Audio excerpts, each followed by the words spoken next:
నిత్య కళ్యాణం పచ్చతోరణంతో విరాజిల్లుతున్న మురమల్ల శ్రీ భద్రకాళి సమేత శ్రీ వీరేశ్వర స్వామివారి ఆలయ నూతన ధర్మకర్త మండలి సభ్యుల ప్రమాణ స్వీకరణ కార్యక్రమం అత్యంత వైభవంగా నిర్వహించారు. కోనసీమ జిల్లా పోలవరం మండలం మురమల్ల శ్రీ భద్రకాళి సమేత వీరస్వామివారి దేవస్థానం అసిస్టెంట్ కమిషనర్ వి సత్యనారాయణ చేతుల మీదుగా ధర్మకర్త మండలి అధ్యక్షులుగా దాట్ల రామకృష్ణం రాజు, సభ్యులుగా పెద్దంటి మారుతి శ్రీవాణి, పెన్మత్స రామరాజు, చవటపల్లి నాగేంద్రరావు, కర్రి చంద్రశేఖర్, విత్తనాల సత్యనారాయణ, గంగుల జయలక్ష్మి, గొల్లవెల్లి సునీత, పార్టీ సీతామహాలక్ష్మి, మద్దాల వెంకటేశ్వరరావు, ఎక్స్ అఫీషియోగా శ్రీ పేటేటి వీర వెంకట సుబ్బారావులు ప్రమాణ స్వీకారం చేశారు. అనంతరం ప్రభుత్వ విప్ ముమ్మిడివరం ఎమ్మెల్యే దాట్ల సుబ్బరాజు మాట్లాడుతూ నూతన ఆలయ నిర్మాణానికి గతంలో దివంగత స్పీకర్ జీఎంసీ బాలయోగి సూచన మేరకు ముఖ్యమంత్రి దృష్టికి ఎండోమెంట్స్ డిపార్ట్మెంట్ కి ప్రతిపాదనలో పంపించడం జరిగిందన్నారు. కార్యక్రమంలో టీడీపీ రాష్ట్ర నాయకులు కాకర్లపూడి రాజేష్, సాగిరాజు సూరిబాబు రాజు, నడింపల్లి సుబ్బరాజు, చెల్లి అశోక్ తదితరులు పాల్గొన్నారు. తప్పకుండా నువ్వు ముందు శంకుస్థాపన చేయి, నేను తర్వాత చూసుకుంటా అని చెప్పారు. అదే కాకుండా పెద్ద ఎత్తున దాతల సహకారం కూడా మనకి అవసరం ఉంటుంది. దాతృత్వం వాళ్ళు చాలామంది ఉంటారు. ఏదైతే మన నాగ్ గారు ఉన్నారో మన వీరేశ్వర స్వామి లింగానికి మరి నాగాభరణం అని చెప్పి బంగారంతో నాగాభరణం చేసి మన వీరేశ్వర స్వామికి ఇచ్చారు. దాని గురించి డోనర్స్ కింద ఆయనకి డైరెక్టర్గా ఇచ్చాం. ఇటువంటి వ్యక్తులు చాలామంది చాలా చేయడానికి మనకు ముందుకు వస్తారు. మన వీరేశ్వర స్వామి అంటే మరి చాలా ప్రసిద్ధిగాంచిన దేవాలయం కాబట్టి మరి అటువంటి దేవాలయానికి మీరు ధర్మకర్తలుగా ఉండటం చాలా అదృష్టం. అది కూడా మన లక్ష్మణరావు చెప్పినట్టుగా ఈ రీకన్స్ట్రక్షన్ టైంలో ఉన్నది మీ జీవితకాలం గుర్తుంటుంది. మరి మీ టైం అంతా కూడా పూర్తిగా ఎక్కువ ఇక్కడ మన ఏదైతే అర్చకులు మన డిపార్ట్మెంట్ని అందరినీ కోఆర్డినేట్ చేసుకుని ఈ దేవాలయాన్ని మరింత ముందుకు తీసుకెళ్ళడానికి ఒక మంచి దేవాలయంగా చేయడానికి మా పూర్తి సహాయ సహకారాలు ఇస్తాం కాబట్టి మరింత ముందుకు తీసుకెళ్ళాలి. మరి అదేవిధంగా మళ్ళీ ఈరోజు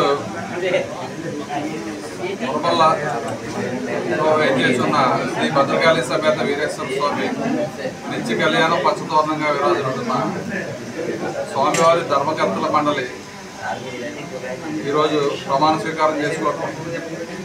ధర్మకర్తల మండలి అధ్యక్షులుగా దాట్ల రామకృష్ణరాజు గారిని చైర్మన్గా, శ్రీమతి పెద్దింటి మారుతి శ్రీవాణి గారిని మెంబర్గా, పెన్మత్స రామరాజు గారు ధర్మకర్తగా, చవటపల్లి నాగేంద్రరావు గారు ధర్మకర్తగా, కర్రి చంద్రశేఖర్ గారు ధర్మకర్తగా, విత్తనాల సత్యనారాయణ గారు ధర్మకర్తగా, శ్రీమతి గంగుల జయలక్ష్మి గారు ధర్మకర్తగా, శ్రీమతి గొల్లవెల్లి సునీత ధర్మకర్తగా, శ్రీమతి పార్టీ సీతామహాలక్ష్మి గారు ధర్మకర్తగా, శ్రీ మద్దాల వెంకటేశ్వరరావు గారు ధర్మకర్తగా, శ్రీ పేటేటి వీర వెంకట సుబ్బారావు గారు ఎక్స్ అఫీషియో నెంబర్గా ఈరోజు ప్రమాణ స్వీకారం చేసి మరి ఈ కార్యక్రమం ఏర్పాటు చేయడం అనేది మరి భద్రకాళి సమేత వీరేశ్వర స్వామి అంటే ఈ చుట్టుపక్కల ప్రాంతాల్లో కానీ వివిధ ప్రాంతాల్లో చాలా ప్రసిద్ధిగాంచిన దేవాలయం. మన వీరేశ్వర స్వామికి నిత్య కళ్యాణం పచ్చతోరణం. మరి ప్రతిరోజు కూడా గ్రామం అంతా కూడా ఊరేగింపుగా స్వామివారిని తిప్పి కళ్యాణోత్సవం జరపడం చాలా సంతోషం. ఎక్కడ కూడా కాశీ తర్వాత అత్యంత వైభవంగా జరిగేది మన మురమల్ల వీరేశ్వర స్వామికి. మరి అటువంటి ధర్మకర్తల మండలి ఈరోజు మనం చేసుకోవడం చాలా శుభదినం. ఎందుకంటే ఈ వీరేశ్వర స్వామి యొక్క టెంపుల్ని మన బాలయోగి గారి టైం నుంచి కూడా పునఃప్రారంభించాలి, నూతనంగా టెంపుల్ చేయాలనే ఒక సంకల్పంతో మరి ఆ రోజు నుంచి కూడా ప్రయత్నం చేయడం. 2014లో నేను ఎమ్మెల్యేగా ఉండగా కూడా మరి ఆ రోజు మాణిక్యాలరావు గారు ఎండోమెంట్ ప్రిన్సిపల్గా ఆయన కూడా తీసుకొచ్చి అసిస్టెంట్ కమిషనర్ గారిని కూడా తీసుకొచ్చి మరి టెంపుల్ రాతి కట్టాలని చెప్పి ఆ రోజు కూడా ట్రై చేశాము. మరి చివరికి కూటమి ప్రభుత్వం వచ్చిన తర్వాత గౌరవ చంద్రబాబు నాయుడు గారు మన ఎండోమెంట్ మినిస్టర్ ఆన రామనారాయణ రెడ్డి గారికి సుమారు 5.5 కోట్ల ప్రతిపాదనలో మరి పంపితే 4 కోట్ల రూపాయలు మొదటి దశగా మరి శాంక్షన్ ఇచ్చారు. దానికి ఈ టెంపుల్కి కావాల్సిన పూర్తి మాస్టర్ ప్లాన్ అంతా కూడా మరి అసిస్టెంట్ కమిషనర్ గారు మన ఈవో గారు మీ అందరం కూడా తయారు చేసి దాన్ని ఎండోమెంట్ డిపార్ట్మెంట్ పంపడం 1-2 రోజుల్లో అది కూడా ఫుల్ ఫ్లెడ్జ్డ్గా మన ప్లాన్ కూడా వస్తుంది. కాబట్టి తొందరలో టెండర్ పిలిచి ఏదైతే పుష్కరాలు వస్తాయో పుష్కరాల కల్లా ఒక బ్రహ్మాండమైన రాజకట్టం మన వీరేశ్వర స్వామి గుడి నిర్మాణం చేయాలని చెప్పి మొట్టమొదటిగా ఏదైతే ప్రధానమైన గుడి ఉందో ఆ గుడి మట్టికే కదిపి దాన్ని పూర్తిగా రాతితో చేయాలని సంకల్పం చేశాం. కాబట్టి దానికి ఈ గ్రామస్తులు, అదేవిధంగా డోనర్స్, అదేవిధంగా ప్రభుత్వం అందరూ కూడా పూర్తి సహాయ సహకారాలతో ఒక మంచి భవనాన్ని, మంచి గుడిని మనం ఏర్పాటు చేసుకుని ఈ ధర్మకర్తలు అందరూ కూడా ఏదైతే బాధ్యత చెప్పామో వాళ్ళందరూ కూడా మరి వచ్చిన భక్తులందరికీ ఎటువంటి అసౌకర్యాలు కలగకుండా ఈ కన్స్ట్రక్షన్ కూడా పూర్తిగా ఒక సమర్థవంతంగా చేస్తానని ఉద్దేశంతో అందరూ భక్తి భావాలను వాళ్ళందరినీ కూడా సెలెక్ట్ చేసి ఈ ధర్మకర్తల మండలి ఈరోజు ప్రమాణ స్వీకారం చేసుకోవడం చాలా సంతోషం.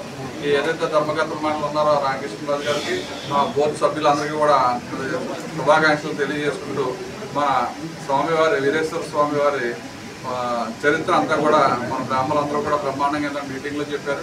ఏదైతే పెళ్లి కాని వారు ఉన్నారో ఇక్కడ వచ్చి కళ్యాణం చేయించుకుంటే అది తొందరలోనే వివాహం అయ్యి మళ్ళీ తిరిగి వచ్చి మళ్ళీ జంటగా ఇక్కడ కళ్యాణాలు చేయించుకోవడం ఒక సాంప్రదాయంగా జరుగుతుంది. కాబట్టి పెద్దలకు పెద్ద ఎత్తున నమ్మకం.